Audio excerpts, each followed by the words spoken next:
पराशर पुंडरीक व्यासाम्बरीश शुकशौनक भीष्मदाल्भ्यान रुक्मांगदार्जुन वसिष्ठ विभीषणादीन पुण्यानिमान् परम भागवतान् नमामि। वाञ्छाकल्पतरुभ्यश्च कृपा सिन्धुभ्य एव च पतितानां पावनेभ्यो वैष्णवेभ्यो नमो नमः। श्री सीतानाथ समारंभां श्रीरामानंदार्य मध्यमाम् अस्मदाचार्य पर्यन्तां वन्दे गुरुपरम्परां। नमो गोभ्यः श्रीमतीभ्यः सौरभेयीभ्य एव च नमो ब्रह्मसुताभ्यश्च पवित्राभ्यो नमो नमः। नमामि गंगे तव पादपङ्कजं सुरासुरैर्वन्दित दिव्यरूपं भुक्तिं च मुक्तिं च ददासि नित्यं भावानुसारेण सदा नराणां। विष्णुपादाब्जसम्भूते गंगे त्रिपथगामिनी ब्रह्मद्रवेति विख्याते पापं मे हर जाह्नवी दुःखं मे हर जाह्नवी। श्रीमन्तं श्रुतिवेद्यमद्भुतगुणग्रामाग्ररत्नाकरं प्रेयः स्वेक्षणसंसुलज्जितमही जाताक्षिकोणेक्षितं भक्ताशेषमनोभिवाञ्छितचतुर्वर्गप्रदं स्वरद्रुमं रामं स्मेरमुखाम्बुजं शुचिमहानीलास्मकान्तिं भजे। प्रत्यूहव्यूहभङ्गं विदधतुर्बलशक्तिमान् सर्वकारी भूरिश्रेयप्रतापो मुनिवरनिकरैस्तूयमानो विमानः रक्षो दैत्यादिनाशी क्षुभितजलनिधिर्लोकजिल्लोकमान्यो धन्यो नो मंगलौघं सपदि सकुरुताद्रामशस्त्रास्त्रसंघः।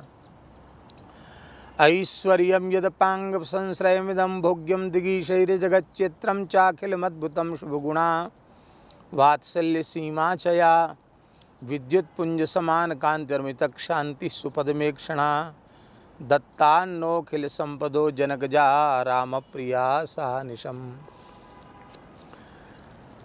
भक्त भक्ति भगवंत गुरु चतुर नाम बपुए इनके पद वंदन किए नाशें विघ्न अनेक। वंदों गुरुपद कंज कृपा सिंधु नर रूप हरि महामोह तम पुंज जासु वचन रवि कर्णिकर। श्री राम जय जय राम। श्री राम जय राम। श्री राम जय जय राम।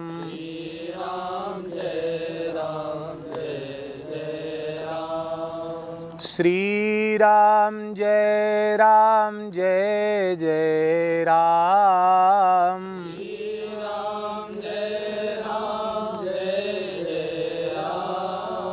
श्री राम जय जय राम।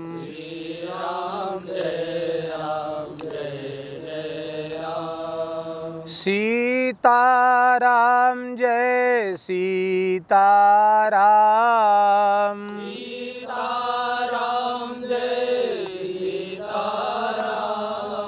राधे श्याम जय राधे श्याम।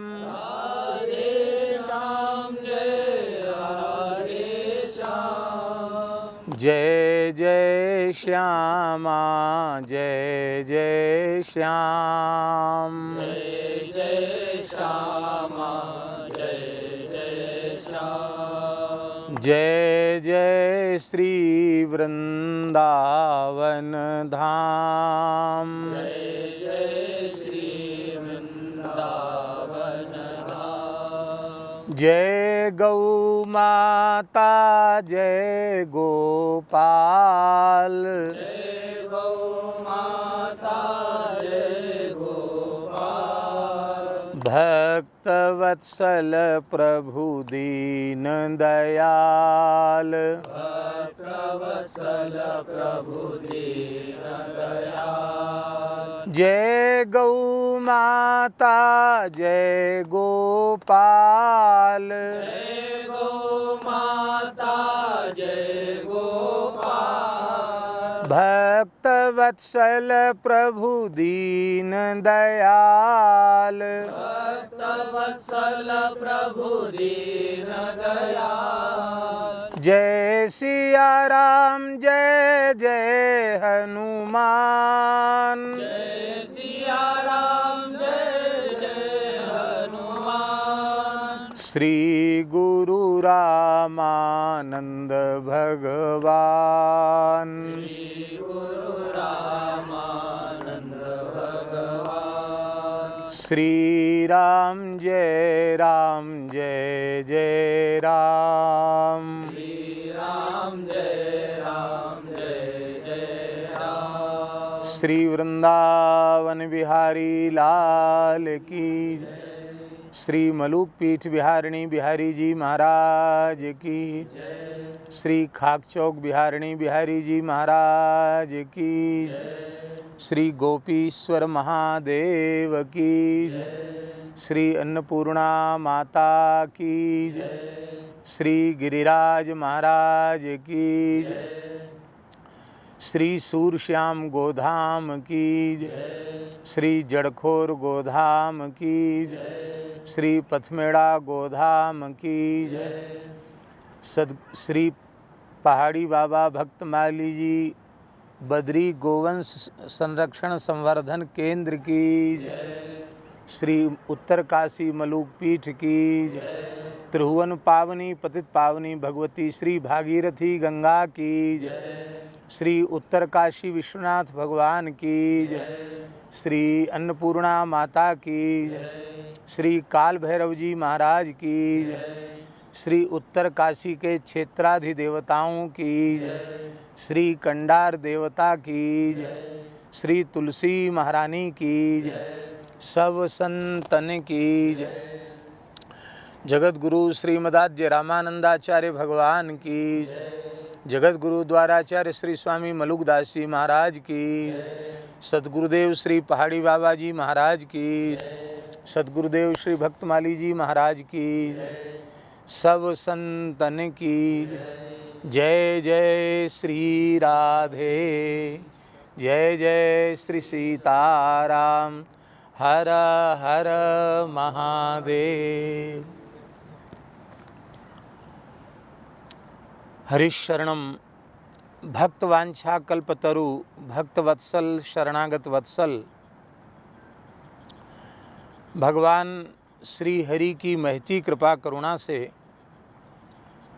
परम पवित्र देवभूमि उत्तराखंड के श्री उत्तरकाशी क्षेत्र के इस परम पवित्र स्थल में, जहाँ गंगा जी उत्तरवाहिनी हैं, ऐसे पवित्र स्थल में भगवती श्री भागीरथी गंगा के तट पर विराजमान होकर हम आप सबको मानव जीवन का सर्वोत्कृष्ट फल सत्संग जगतगुरु श्रीमदाद्य रामानंदाचार्य श्री रामानंदाचार्य चरण के द्वारा लिखित रचित अनुपम ग्रंथ वैष्णव मताब्ज भास्कर के नाम से जो ग्रंथ है, उस ग्रंथ का आश्रय लेकर के सत्संग हो रहा है। कल हम चर्चा कर चुके हैं कि ग्रंथ की चर्चा काफ़ी समय से चल रही थी, बीच में बाधित हुई, तो परसों ही मन में प्रेरणा जगी कि जो शेष ग्रंथ है उसको यहीं बैठकर गंगा जी की सन्निधि में पूर्ण कर दिया जाए। कल हमने जो चर्चा की थी केवल उस श्लोक को इसलिए उच्चारण कर रहे हैं क्योंकि उसका उच्चारण किए बिना आगे का क्रम स्पष्ट नहीं होगा। दानम तपस्तीर्थ निषेवणम जपो नश्चास्त्य हिंसा सदृशी शुभाकृति हिंसा मतस्ताम परिवर्जयेत् जनः सुधर्मनिष्ठो दृढ़धर्म वृद्धये। आचार्य चरण कह रहे हैं कि मनुष्य के कल्याण के प्रधान 4 साधन हैं। उनमें पहला साधन है दान, दूसरा साधन है तप, तीसरा साधन है तीर्थ यात्रा और चौथा साधन है गुरु परंपरा से प्राप्त मंत्र का श्रद्धापूर्वक, निष्ठापूर्वक, विधिपूर्वक जप। इनकी विस्तृत व्याख्या दान की कल हो गई, तप की भी व्याख्या हो गई, तीर्थ यात्रा की विधि और तीर्थ यात्रा की भी व्याख्या हो गई, जप की चर्चा भी कर ली। एक विशेष बात यहाँ कही जा रही है कि मान लो किसी के जीवन में ये चारों हैं, किंतु उसने हिंसा का त्याग नहीं किया है, तो ये चारों साधन मिलकर भी उसके लिए कल्याणकारी सिद्ध नहीं हो सकेंगे। इसलिए नचास्त्य हिंसा सदृशी शुभाकृति, अहिंसा से बढ़कर के दूसरा कोई शुभ कर्म नहीं है। दान, तप, तीर्थ यात्रा, जप, ये सब साधन तभी सफल हैं जब मनवाणी क्रिया से हम अहिंसा धर्म में पूर्ण प्रतिष्ठित हो जाएं। मनवाणी क्रिया से किसी भी प्राणी को पीड़ा न पहुंचाना, प्राणी नहीं, उपनिषद का एक मंत्र है, उस मंत्र का अर्थ हम प्रस्तुत कर रहे हैं। उस उपनिषद के मंत्र में है कि व्यक्ति जिस जिस वस्तु पदार्थ को ब्रह्मातिरिक्त अनुभव करता है, अर्थात अचेतन रूप में देखता है, तो उस वस्तु में, पदार्थ में स्थित जो ब्रह्म है, जो परमात्मा है, वह उस व्यक्ति के पराभव के लिए शाप दे देता है। इसका मतलब है कि जिन्हें हम प्राणवान समझते हैं, चेतन समझते हैं, उनमें ही परमात्मा नहीं है, अपितु जो अचेतन पदार्थ हैं, वृक्ष आदि हैं, उनमें भी परमात्मा है। कौन सी ऐसी वस्तु, व्यक्ति, पदार्थ है जहाँ भगवान न हो? बहुत प्रसिद्ध घटना है कि हिरण्यकशिपु ने पूछा कि अरे प्रहलाद, क्रोधस्य यस्य कंपन्ते त्रयो लोका सहेश्वरा तस्मै भीतवन मूढ़ो शासनम किंबलोत्यगाः। अरे हमारी तनिक भ्रुकुटी टेढ़ी कर देने से तीनों लोग कांपने लग जाते हैं। इंद्र, चंद्र, सूर्य आदि देवता कांपने लग जाते हैं, और तू छोटा सा बालक है, मेरे सामने निर्भय खड़ा है, तो तुझे डर नहीं लगता? तो प्रहलाद जी ने कहा कि पिताजी, मुझे भय नहीं लगता। इसलिए भय नहीं लगता कि भय सदा द्वितीयाभिनिवेश से होता है। अपने आप से किसी को भय लगता है? दूसरे से ही भय लगता है,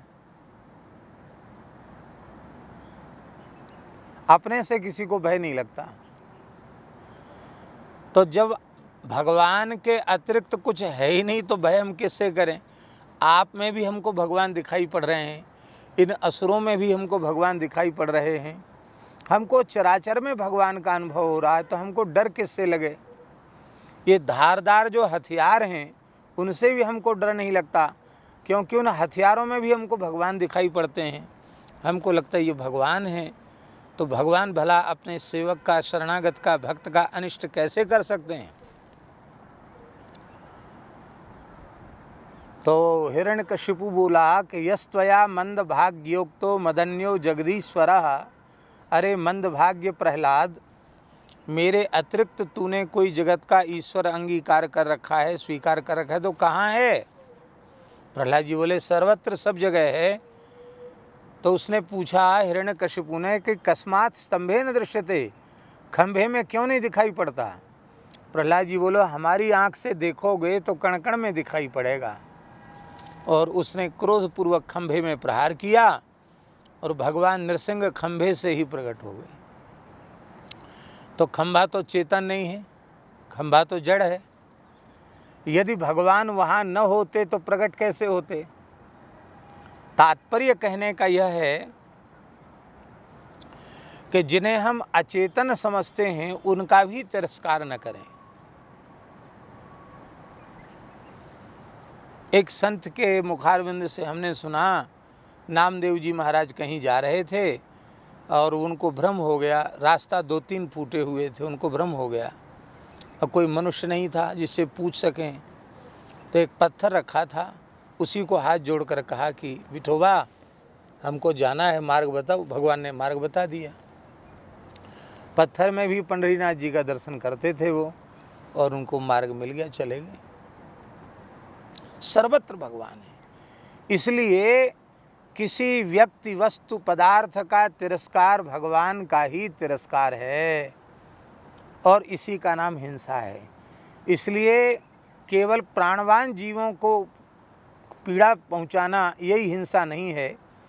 जिन्हें हम निष्प्राण समझते हैं उनका तिरस्कार भी उनको पीड़ा पहुंचाना है, इसलिए वह भी हिंसा ही है, सूक्ष्म रूप से वह भी हिंसा है। इसलिए स्वयं कष्ट सहकर भी किसी प्राणी को कष्ट न दे, यह नियम मूल में धारण कर लिया है तो उसी को सुधर्मनिष्ठ कहेंगे, उत्तम धर्म में निष्ठा रखने वाला कहेंगे, और उसके धर्म में दृढ़ता और उसके धर्म की वृद्धि, ये दोनों निरंतर होते चले जाएंगे। 2 चीज़ें हैं, धर्म में दृढ़ता, चाहे जैसी परिस्थिति आ जाए स्वधर्म का त्याग न करें, ये धर्म की दृढ़ता है। और धर्म की वृद्धि, बहुत से लोग धर्माचरण करते हैं पर धीरे धीरे उनका साधन घटता ही चला जाता है, बढ़ता नहीं है। ये ठीक नहीं है। इसका मतलब है हमारे धर्माचरण में कहीं न कहीं त्रुटि है। दृढ़ता हो और उसकी निरंतर वृद्धि हो तो समझना चाहिए कि हमारा धर्म ठीक अवस्था में है। तो ये चारों साधन करने चाहिए, दान भी करना चाहिए, तप भी करना चाहिए, तीर्थ यात्रा भी करनी चाहिए, जप भी करने चाहिए, लेकिन अहिंसा का मन वाणी क्रिया से पालन करना चाहिए। हिंसाम अतस्ताम परिवर्जयेत् जनः सुधर्मनिष्ठो दृढ़धर्म वृद्धये। अब कह रहे हैं इसी अहिंसा के संबंध में विशेष उसका व्याख्यान करते हुए आगे के श्लोक में श्री आचार्य चरण कह रहे हैं, श्रयन्ति धर्मास्तु तया पृथक श्रितान् सुवक्रगाः सिन्धुमिवापि निम्नगाः काष्ठस्थ बह्नेरिव घातको हरेश चराचरस्थस्य च जंतु हिंसकः। बहुत प्यारा श्लोक है। सिंधुम सुवक्रगाः निम्नगाः इव धर्माः अपि तया पृथक स्थितान् श्रयन्ति। कितनी अच्छी बात है। नदियाँ कुछ तो हिमालय से निकली हैं, कुछ सह्य पर्वत से निकली हैं, जैसे गोदावरी आदि नदियाँ सह्याद्री से निकली हैं, कुछ अरावली पर्वतमाला से निकली हैं, कुछ विंध्याचल से नदियाँ निकली हैं, कुछ दक्षिण भारत से नदियाँ निकली हैं, पूर्व पश्चिम उत्तर दक्षिण चारों ओर से नदियाँ निकली हैं, और सीधी टेढ़ी मेढ़ी चलकर सब अंत में पहुँची कहाँ? समुद्र में। सब नदियों का अंतिम आश्रय समुद्र है। अभी हम पुराण में पाठ कर रहे थे तो उसमें आया कि संपूर्ण तीर्थों का अधिपति समुद्र इसलिए है कि हम तो गंगा जी की एक धारा में स्नान कर रहे हैं। जब धरती पर गंगा जी आईं तो सीता चक्षु भद्रा और अलकनंदा 4 धाराएं अलग अलग द्वीपों में गईं। वे चारों धाराएं आकर के अंत में क्षार समुद्र में मिलती हैं। इसलिए सारे धरती के तीर्थ, सारी धरती की नदियाँ वो अंतिम में समुद्र में मिलते हैं, इसलिए समुद्र को महान तीर्थ कहा गया, तीर्थाधिपति कहा गया समुद्र को। तो जैसे सारी नदियाँ पूर्व पश्चिम उत्तर दक्षिण से आने वाली टेढ़ी बेढ़ी गति से चलने वाली नदियाँ अंत में समुद्र में पहुँच जाती हैं, ठीक इसी प्रकार से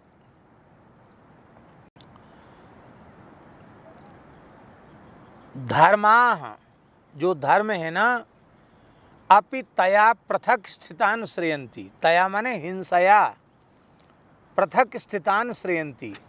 हिंसा का जिन महापुरुषों ने त्याग कर दिया है, जिन भाग्यशाली धार्मिक जीवों ने हिंसा का त्याग कर दिया है, तो जैसे सारी नदियां घूम घाम करके टेढ़ी बेढ़ी और सब समुद्र में आकर मिल जाती हैं, ऐसे ही धर्म के जितने अंग हैं, धर्म के जितने लक्षण हैं, वे उस साधक के निकट अपने आप आ जाते हैं जिसने मन वाणी क्रिया से हिंसा का त्याग कर दिया है।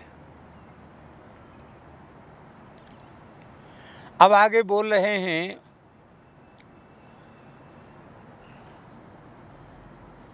फिर जो जीवों की हिंसा करने वाले हैं, प्रत्यक्ष रूप से प्राणियों का वध करने वाले हैं, अपनी जिह्वा की लोलुपता के कारण मांस भक्षण करते हैं, उनके बारे में क्या कहा जाए? जो अपने स्वाद के चक्कर में निरीह प्राणियों का वध करके उनका मांस खाते हैं, उनके बारे में क्या कहा जाए? तो आचार्य चरण कह रहे हैं कि जैसे लकड़ी में आग है, लकड़ी में आग दिखाई पड़ती है? लकड़ी में आग तो नहीं दिखाई पड़ती, पर जब यज्ञ होता है तो अरणि मंथन होता है। नीचे एक लकड़ी का पाटा होता है और ऊपर एक लकड़ी की मथानी जैसी होती है, ऊपर से दबा देते हैं और उसमें रस्सी लपेट करके ऐसे ऐसे मथते हैं अरणि से। तो दो लकड़ियों की रगड़ से अग्नि पैदा हो जाती है। सैमल की रुई उसके पास रखते हैं, उसमें चिनगारी निकलती है और वो रुई जलने लग जाती है, फिर उसी से यज्ञ होता है। तो आपने दिया सलाई से तो जलाया नहीं और किसी साधन से अग्नि वहाँ लगाई नहीं, केवल दो लकड़ियों की रगड़ से अग्नि पैदा हो गई। तो अग्नि वहाँ थी तब न प्रकट हुई, लकड़ी में आग न होती तो प्रकट होती क्या? इसका आशय यह है कि जैसे काष्ठ में अग्नि व्याप्त है, इसी प्रकार से परमात्मा चराचर में व्याप्त है। इसलिए किसी भी प्राणी की हिंसा करना परमात्मा की ही हिंसा करना है, और किसी भी प्राणी की सेवा करना, उसका आदर करना, वह परमात्मा का ही आदर करना है। किसी प्राणी का तिरस्कार न किया जाए, किसी प्राणी को पीड़ा न पहुंचाई जाए। इसलिए काष्ठस्थ बन्हेरिव घातको हरेश चराचरस्थस्य च जंतु हिंसकः चराचरस्थस्य हरेः घातकः। चराचर में विद्यमान श्री हरि का वह घातक है। श्री मलुकदास जी महाराज, उन्होंने अपनी वाणी में अहिंसा के ऊपर बड़ा जोर दिया। वे कहते हैं कि प्राणियों की हिंसा तो करो ही मत,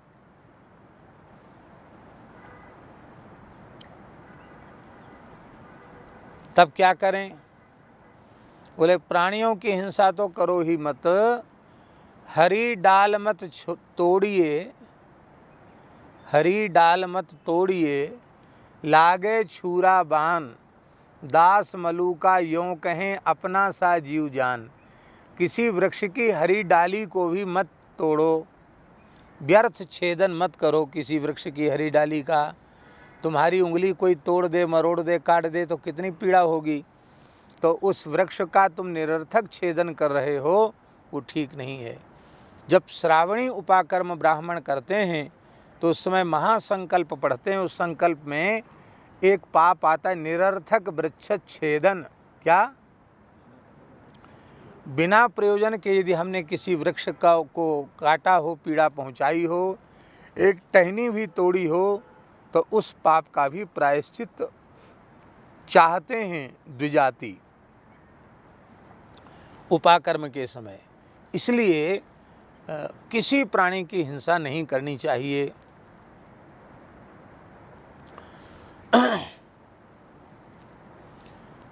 अहिंसक धर्मात्मा है और हिंसक कभी धर्मनिष्ठ हो नहीं सकता। एक बात प्रसंगवश हम कह दें, आप लोग अन्यथा नहीं मानना। हमारे गुरुदेव पहाड़ी बाबा महाराज कहते थे कि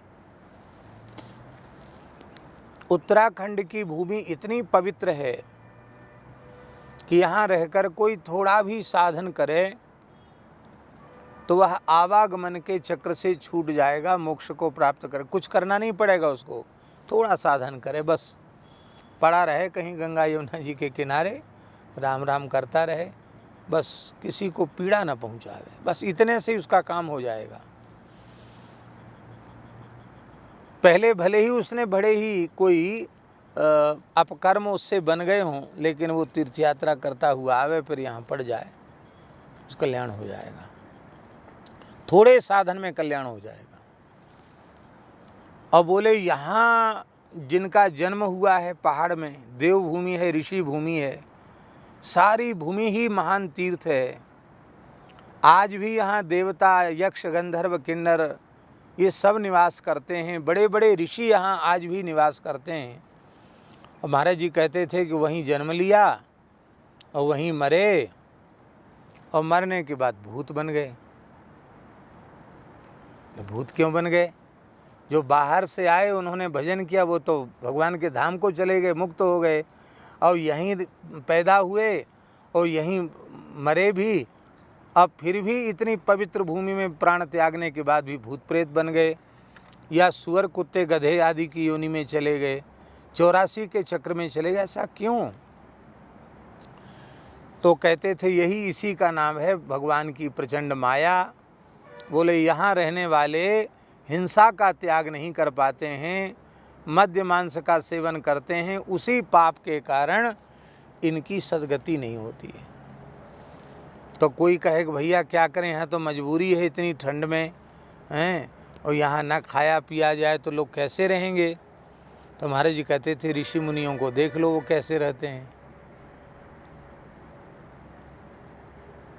अभी भी अलक्षित भाव से कितने ऋषि हैं जिनको हम अपनी आँख से नहीं देख पा रहे हैं, वो केवल पवित्र वायु का आहार कर करके रह रहे हैं, कुछ नहीं। यहाँ की वायु बहुत पवित्र है उत्तराखंड की, उस वायु को ही पी करके प्राण धारण किए हुए हैं। सत्य घटना है वृंदावन की। हमारे पूज्य गुरुदेव तृतीय पहाड़ी बाबा महाराज, वे खाक चौक मंदिर में पुजारी थे उस समय। महाराज के गुरुदेव भगवान विराजमान थे। तो ठाकुर जी की शयन करा के, गर्मी का समय था, जमुना जी के किनारे चले, वहीं जमुना जी थी। तो जहाँ इस समय मेहंदी अखाड़ा है, निर्वाणी अखाड़ा जिसको मेहंदी अखाड़ा कहते हैं, वहाँ मेहंदी के पेड़ बहुत लगे थे, इसलिए लोग उसको मेहंदी अखाड़ा कहते। वैसे पंचरामानंदी निर्वाणी अखाड़ा है। वहीं से सट कर के ये बात लगभग 80-90 साल पुरानी बात होगी। तो वहीं से यमुना जी का प्रवाह चलता था, और यमुना जी में बड़ा निर्मल जल था। तो गर्मी के हिसाब से महाराज जी यमुना जी के तट पे चले गए, ठाकुर जी को शयन करा के वहीं माला फेरेंगे।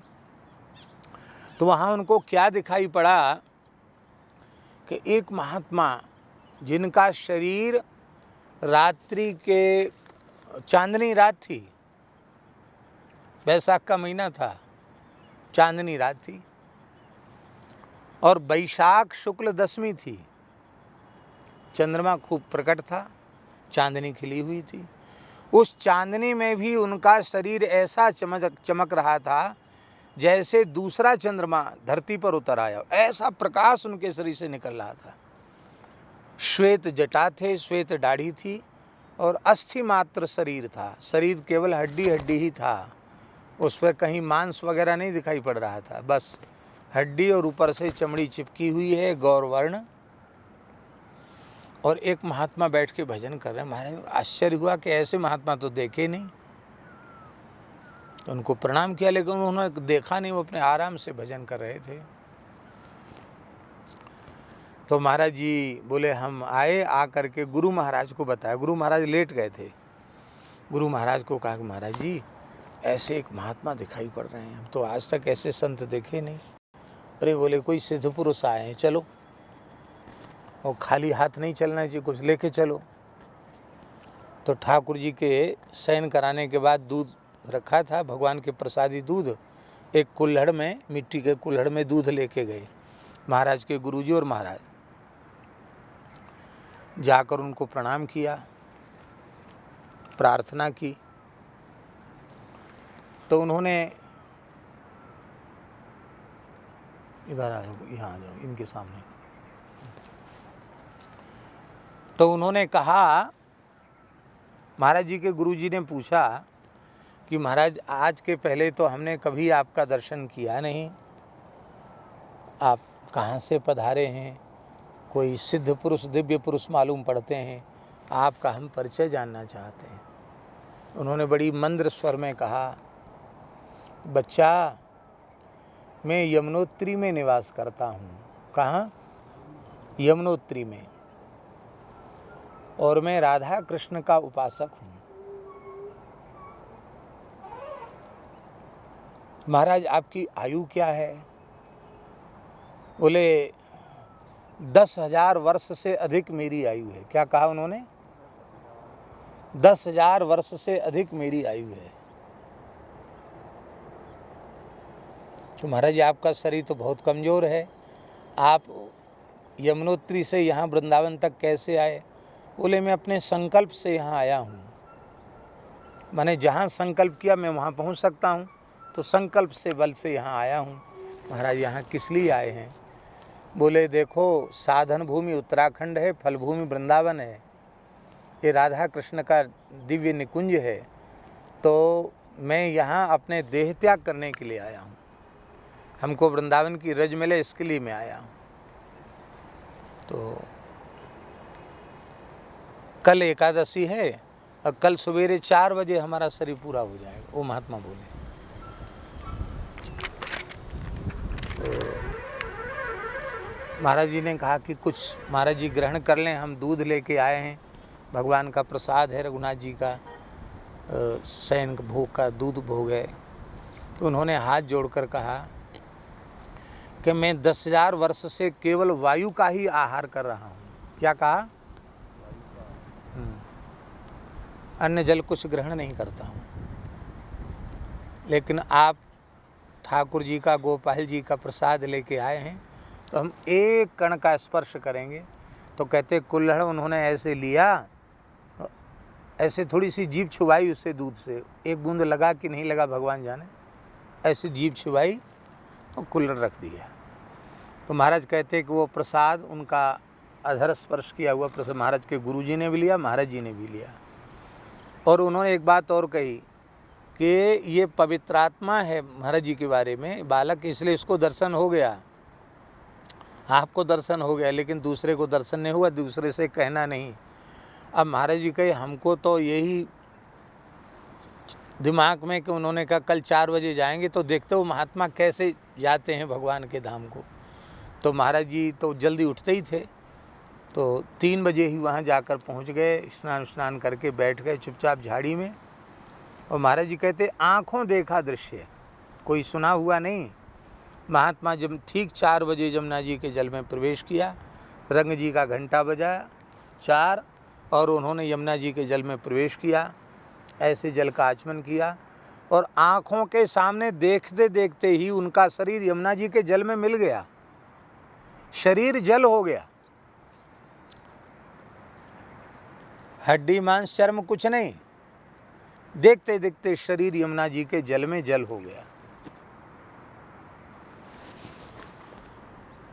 कहने का आशय यह है कि यह सत्य घटना इसलिए सुनाई जा रही है तो हमारे गुरुजी के नेत्रों के सामने घटी हुई घटना है। ये इसलिए सुनाई जा रही है कि ऐसे ऐसे ऋषि महर्षि इस क्षेत्र में निवास करते हैं, तो वे भी तो आहार की व्यवस्था करना और सबको जिंदा रखना ये मनुष्य का काम नहीं है, ये परमात्मा का काम है। क्योंकि सारे विश्व का भरण पोषण करना, चींटी से लेके हाथी तक सबको आहार देना, पशु पक्षी वनस्पति को भी आहार प्रदान करना, यह किसका काम है? भगवान का काम है। क्योंकि भगवान का नाम विश्वम्भर है। भगवान की सृष्टि में मांसाहारी प्राणी अलग प्रकार के हैं और शाकाहारी प्राणी अलग प्रकार के हैं। अब देखो, गाय भैंस घोड़ा आदि, भेड़ बकरी, ये सब शाकाहारी प्राणी हैं। शाकाहारी प्राणी हैं कि नहीं? इनके दांत देखो अलग प्रकार के होते हैं।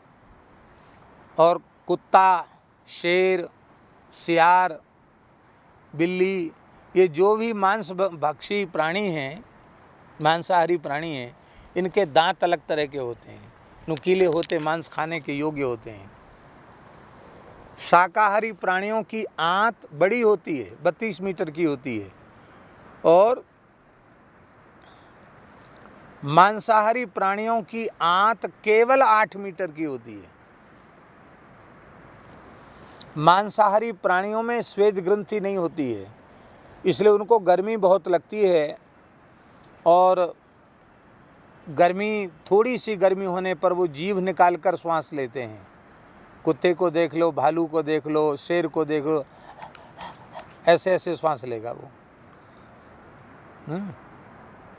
वो घूंट कर पानी नहीं पीते हैं, चाट कर पानी पीते हैं, चपर चपर करके पानी पीते। कुत्ते को देख लो, बिल्ली को देख लो, शेर को देख लो।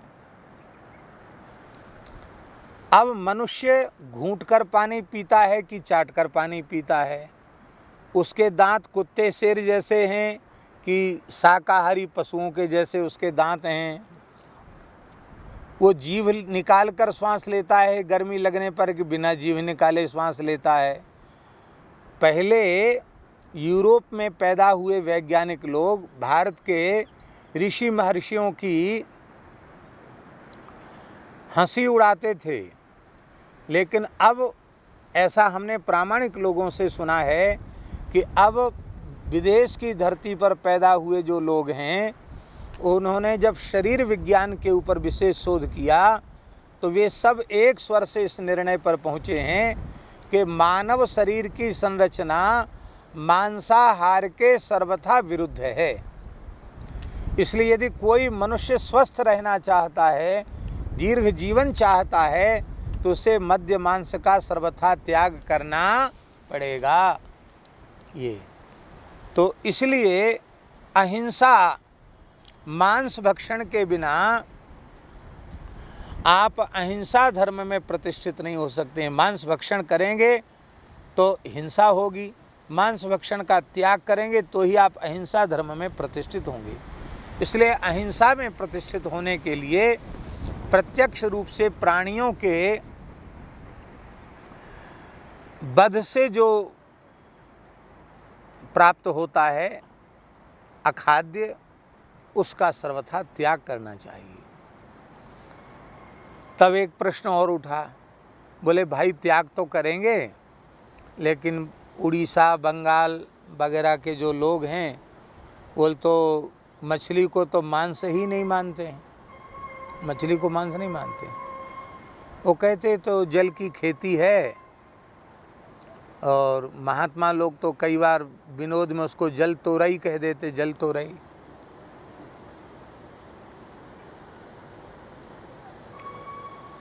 एक व्यक्ति हमको दिखाई पड़े, बंगाल की बात है, वेशभूषा से वैष्णव दिखाई पड़ रहे थे। तो हमने कहा कि ये तो वैष्णव हैं, ये तो नहीं खाते होंगे। बोले उनको बुला के पूछ लो, कचड़ा पड़ा की बात है। उसको बुला के हमने पूछा तो वो बोले कि नहीं नहीं ठाकुर, मैं मांस नहीं खाता हूँ, बंगला में बोला मैं मांस नहीं खाता हूँ। तो हमारे पास में बैठे थे, उनका पूछो मछली, हाँ मछली खाता हूँ, मांस नहीं खाता हूँ। जब से वैष्णव हुआ हूँ तब से मांस खाना छोड़ दिया, मछली खाना नहीं छोड़ा। मछली मांस नहीं, हाँ मछली नहीं, वो तो हमारा आहार है, वो मांस थोड़ी है। वो तो भात उसी के साथ मिला के खाते हैं, उसी का झोल रहता उसी का। तो ये आप नहीं कह सकते हैं, इसलिए हम बोल रहे थे कि वहीं ठीक था, है ना। यहाँ कब भगवान ऊपर से बरसने लग जाए कोई पता है। तो जलस्थलोत्पन्न शरीर हिंसया, बहुत ध्यान से सुने, जलस्थलोत्पन्न शरीर हिंसया विवर्जयेन मांस मुदारधि सदा, उदारधि सदा मांसम विवर्जयेत। उदार चित्त वाले प्राणी का कर्तव्य है, धर्मात्मा मनुष्य का कर्तव्य है कि वह मांस का सर्वथा त्याग करे। महाभारत का एक श्लोक है, इतना बढ़िया श्लोक है कि प्रत्येक मनुष्य को याद कर लेना चाहिए, इतना अच्छा श्लोक है। भीष्म पितामह युधिष्ठिर को मांस शब्द का अर्थ समझा रहे हैं। मांस भक्षयते यस्मात् भक्षयिष्ये तमप्यहम् एतन मांसस्य मांसत्वमनुबुध्यस्व भारत। मांस शब्द में दो संस्कृत शब्द है मांस, और उसमें दो हैं, माम सह, क्या माम सह, माम माने मुझे, सह माने वह। जब कोई व्यक्ति मांस खाता है तो जिस प्राणी का मांस है उस प्राणी का जीवात्मा कहता है कि माम माने मुझे, सह माने वह मुझे खा रहा है तो मैं भी उसे छोड़ूंगा नहीं, मैं भी उसे जरूर खाऊंगा। तो उसने जितने प्राणियों का मांस खाया है उतनी बार उसको उन योनियों में जाना पड़ेगा और ऐसे ही वो खाया जाएगा। अंडा खाने वाले को उतनी बार अंडा बनना पड़ेगा, जितने अंडे खाएं उतनी बार अंडे की योनि में जन्म लेना पड़ेगा। तो इसलिए मांस नहीं खाना चाहिए, चाहे जल से उत्पन्न प्राणी की हिंसा हो, अथवा स्थल में उत्पन्न प्राणी हो, अथवा आकाशचारी पक्षी आदि, माने जलचर, थलचर और नभचर, ये तीनों प्रकार के प्राणियों के मांस का त्याग करना चाहिए। ऐसा नहीं कि उड़ीसा बंगाल है तो कोई बात नहीं है, वहाँ तो मछली तो चलेगी, ऐसा नहीं, ये नहीं है। दया परोधो गति हेतु रूपया चिराय लभ्यम भवभि निवृत्तये। कहते हैं जो दया परायण हैं, उदार बुद्धि वाले हैं, वो इस जन्म मृत्यु के चक्र से छूटने के लिए जो अधोगति की ओर ले जाने वाली हिंसा है उस हिंसा का त्याग कर देते हैं। मनुष्य को पतन की ओर हिंसा ही ले जाती है, इसलिए हिंसा का त्याग कर देते हैं। जल में उत्पन्न प्राणी, स्थल में उत्पन्न प्राणी अथवा पक्षी आदि प्राणी, किसी भी प्राणी की हिंसा नहीं करते हैं, और हिंसा से लभ्य जो मांस है उसका सदा सर्वदा के लिए त्याग कर देते हैं, उसको कभी ग्रहण नहीं करते हैं। तब आप कहेंगे कि भाई परम प्रमाण तो वेद है, ये तो एक वैष्णव धर्म के आचार्य हैं और वो अपने मन से ये बात कह रहे हैं, क्या वेद इसका समर्थन करता है? तो वेद भगवान कह रहे हैं तैत्तिरीय संहिता में, न मांसमश्नीयात्, वेद भगवान क्या किया है, क्या न मांसमश्नीयात्, कभी मांस मत खाओ, मांस नहीं खाना चाहिए, ये वेद भगवान आज्ञा दे रहे हैं।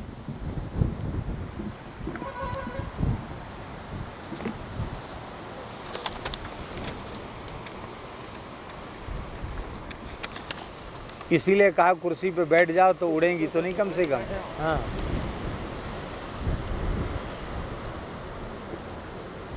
इसलिए संसार बंधन से जो मुक्ति चाहता है उसको अतिशीघ्र मांस खाना त्याग देना चाहिए। अब एक बात और है, बड़ी महत्वपूर्ण बात है और उसको बड़े ध्यान से सुनना भी चाहिए, समझना भी चाहिए। कहीं कहीं अग्निहोत्र धर्म का पालन करने वाले श्रौत यज्ञ परायण महानुभाव हिंसा का प्रबल समर्थन करते हैं और उनका कहना है कि वैद्य की हिंसा हिंसा न भवति, वैद्य की हिंसा हिंसा नहीं होती है। और वो हिंसा भी माने पशु बलि का भी समर्थन करते हैं और इसके बाद फिर उसके अमुक अंश का भक्षण भी करते हैं और उस भक्षण में पाप नहीं मानते हैं। हम किसी की निंदा, किसी का खंडन मंडन करने नहीं बैठे हैं। हमें श्रौत विषय का ज्ञान नहीं है, हम उसके विद्वान नहीं हैं। तो जब हमें उस विषय का ज्ञान नहीं है तो उसके संबंध में हमको टीका टिप्पणी करने का अधिकार नहीं है। इसलिए जिन महाभावों की जहाँ निष्ठा हो, जैसी निष्ठा हो, वे अपनी निष्ठा के अनुरूप, अपने विचार के अनुरूप कार्य करें। उनके प्रति हमारा कोई आग्रह भी नहीं है। किंतु हमारे लिए तो हमारे पूर्वाचार्य चरण की वाणी ही प्रमाण है। ऐसा मानकर हमें अपने आचार्य चरण की वाणी को प्रमाण मानना चाहिए और उसी के अनुसार हमें चलना चाहिए। अब देखिए, महाभारत में धर्मराज युधिष्ठिर से यक्ष ने पूछा,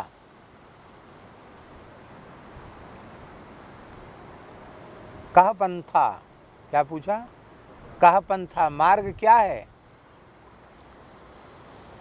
तो युधिष्ठिर ने उत्तर दिया, श्रुतयो विभिन्ना स्मृतयोपि भिन्ना नैको मुनिर्यस्य मतम न भिन्नम धर्मस्य तत्वम निहितम गुहायाम महाजनो येन गतः स पंथा।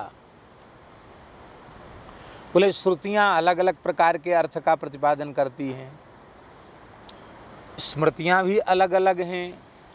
हम तो अल्पज्ञ मनुष्य हैं, हम केवल श्रुति स्मृति से निर्णय नहीं कर सकते कि हमको क्या करना क्या नहीं करना। और धर्म इतना सूक्ष्म है कि वो किसी कंदरा में छिपा हुआ है, तो कंदरा में छिपे हुए धर्म को हम खोज नहीं सकते। ऐसी स्थिति में हमारा मार्ग क्या हो सकता है? जिस मार्ग पर चलकर हम भगवान के चरणों तक पहुंच जाएं, अपना परम कल्याण कर सकें, मानव जन्म सफल बना सकें, पुरुषार्थ चतुष्टय में अंतिम चतुष्टय जो मोक्ष है वो प्राप्त कर सकें, परम पुरुषार्थ प्राप्त कर सकें, अथवा भगवत प्रेम जो पंचम पुरुषार्थ है उसको प्राप्त कर सकें। क्या उसका साधन है? तो उत्तर दिया, महाजनो येन गतः स पंथा। महापुरुष जिस मार्ग पर चल कर गए हैं, श्री ध्रुव जी, प्रहलाद जी, अम्बरीश जी, महान भगवान के भक्त हैं, श्री रामानंदाचार्य जी, श्री शंकराचार्य जी, श्री मध्वाचार्य जी, श्री विष्णु स्वामी आचार्य जी, श्री वल्लभाचार्य जी, श्री चैतन्य महाप्रभु जी, श्री रामानंदाचार्य जी, श्री मलुकदास जी, कबीरदास जी, तमाम संत हैं। कितने संत हैं? श्री नामदेव जी, श्री ज्ञानेश्वर महाराज, कितने संत हैं। आप सभी संतों का जीवन उठा के देख लीजिए जिन्होंने भगवत प्राप्ति की है। कोई मांस खाते थे? किसी प्राणी की हिंसा करते थे? नहीं करते थे। तो हमारे लिए तो वही प्रमाण है जो महापुरुष जिस मार्ग से चलकर भगवान तक पहुँचे हैं, तो उन्हीं के पद चिन्हों पर चलकर हमें अपना मार्ग निश्चित करना चाहिए। ये बात है। तो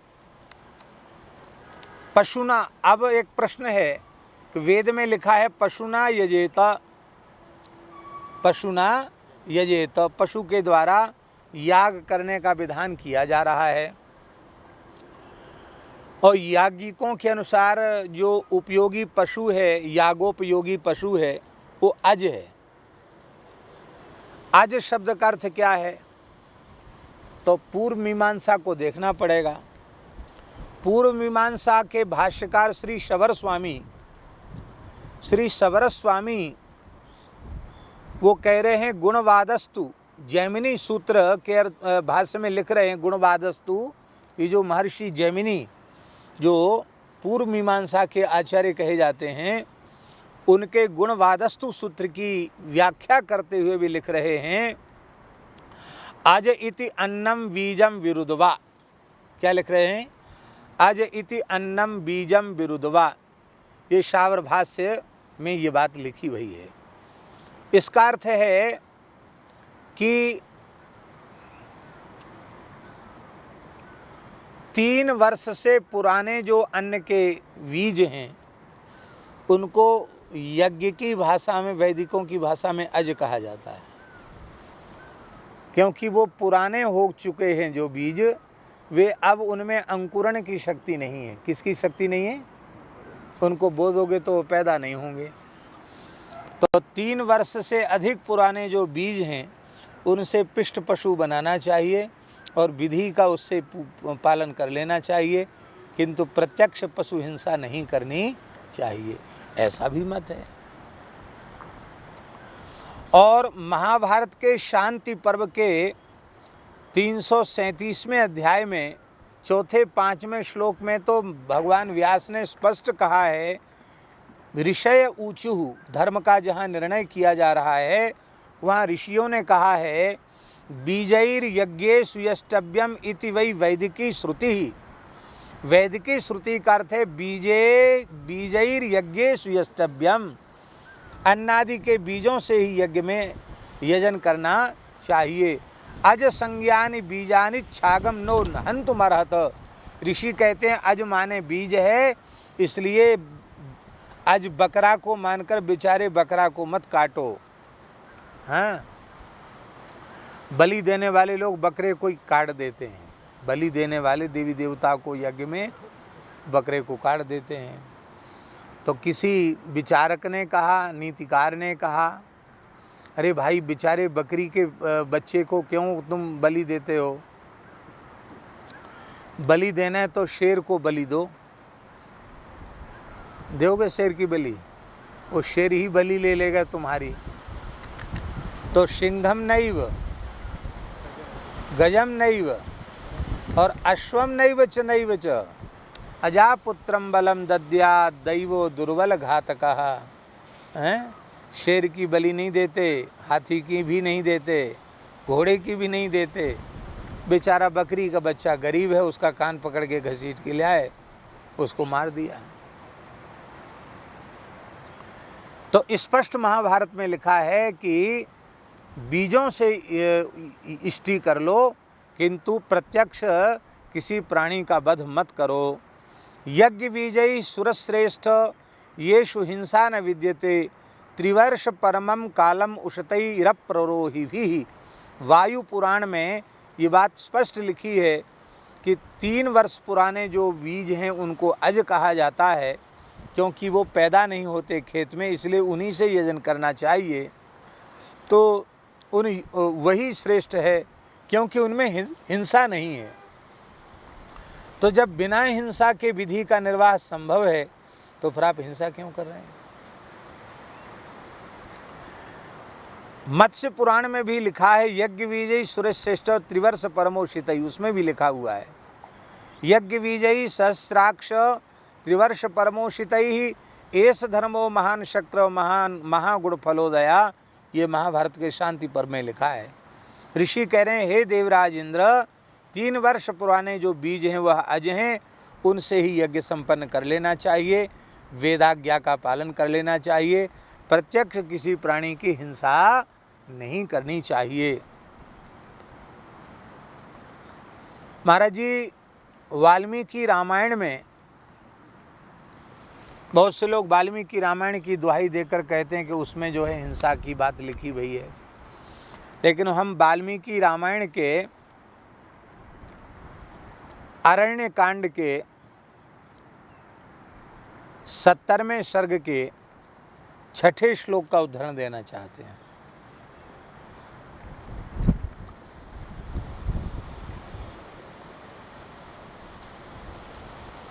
ऋषि कह रहे हैं, निश्चेष्टानां बधो राजन कुत्सितो जगती पते, क्रतुमध्योपनीतानां पशूनामिव राघव। हे राघव, हे रघुनंदन, जिस प्रकार से यज्ञ में लाए हुए पशुओं का वध निंदित है। ये कौन कह रहे हैं? महर्षि वाल्मीकि। वह अरण्य कांड का प्रसंग है। बालकांड, अयोध्या कांड, अरण्य कांड। अरण्य कांड में ऋषि कह रहे हैं कि हे राजन रघुनंदन, जैसे यज्ञ में लाए हुए पशुओं का वध निंदित है, उसी प्रकार से राजा के लिए निश्चेष्ट प्राणियों का वध भी निंदित है। व्यर्थ में हिंसा नहीं करनी चाहिए। पशुवध की निंदा की गई है।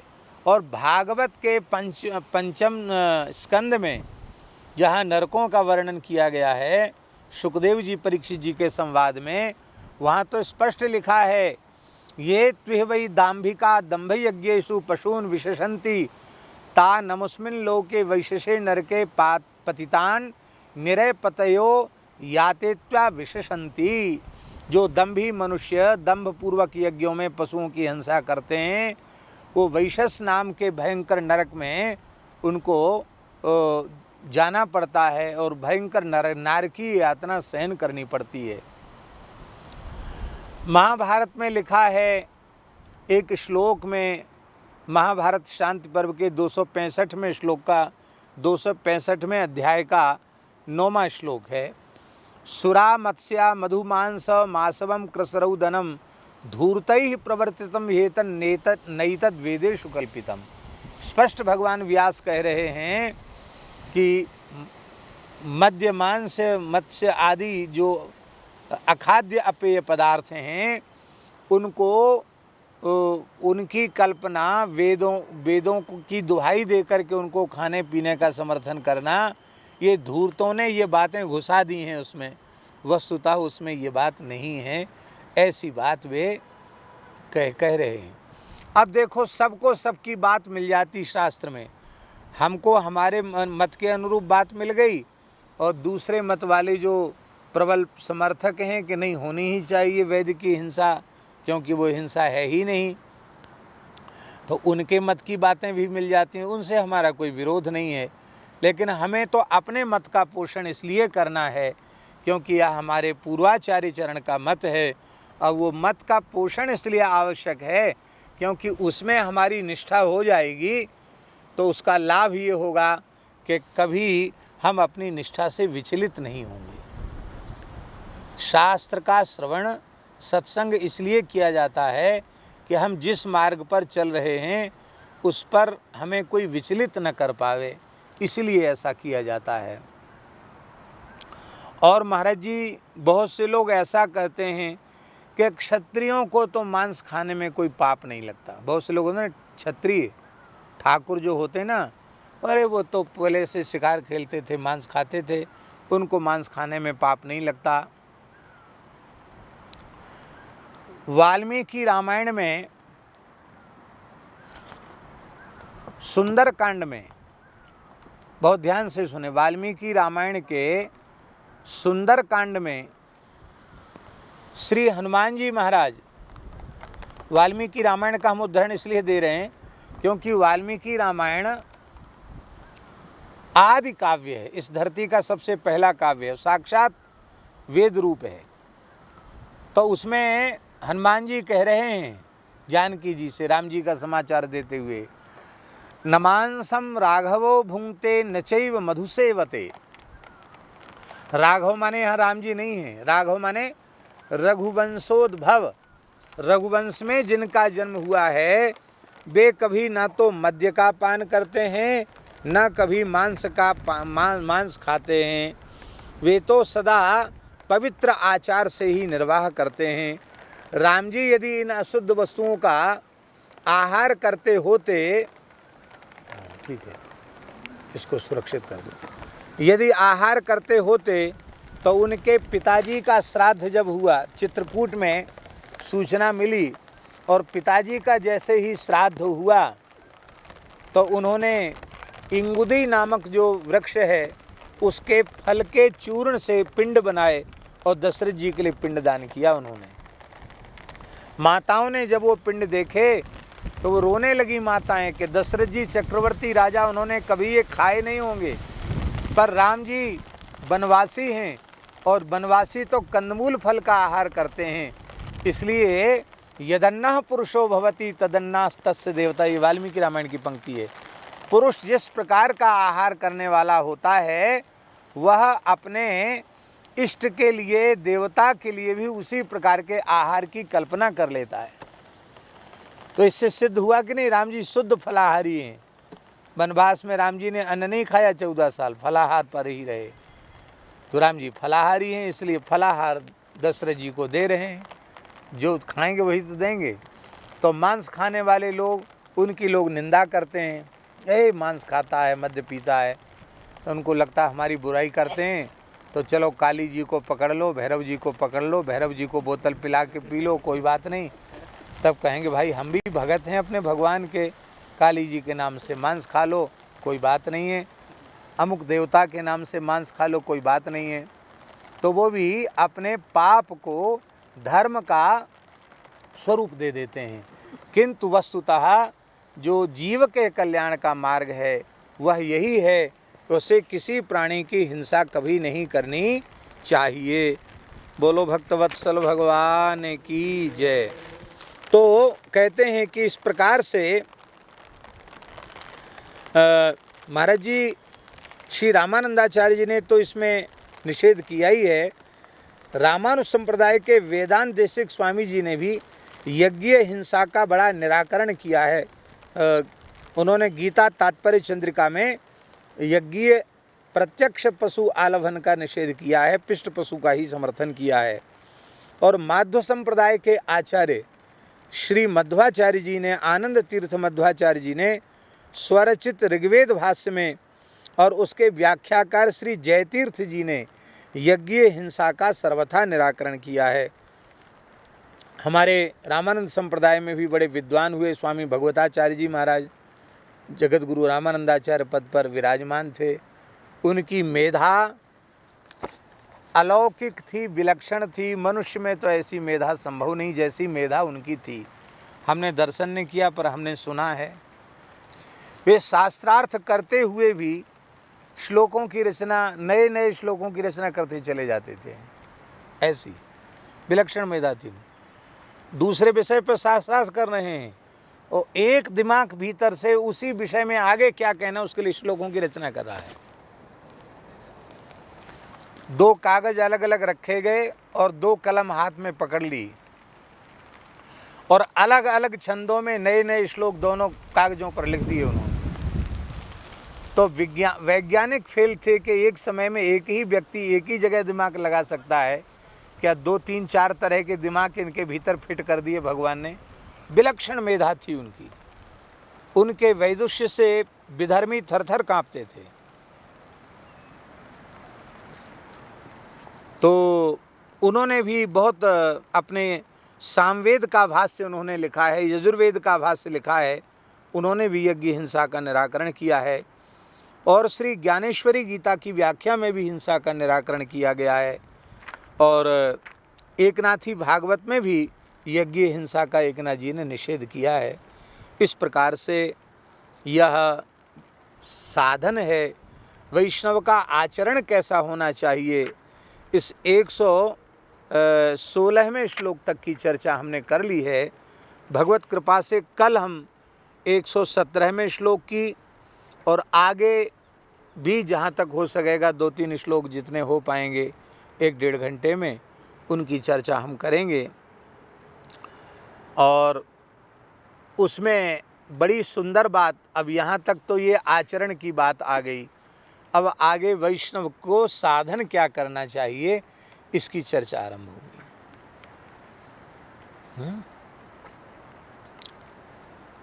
उसकी चर्चा हम कल ही करेंगे। आज उसकी कोई भूमिका बनाएंगे तो बहुत समय भी हो जाएगा और हम कह भी नहीं पाएंगे, इसलिए कल ही करेंगे उसकी चर्चा।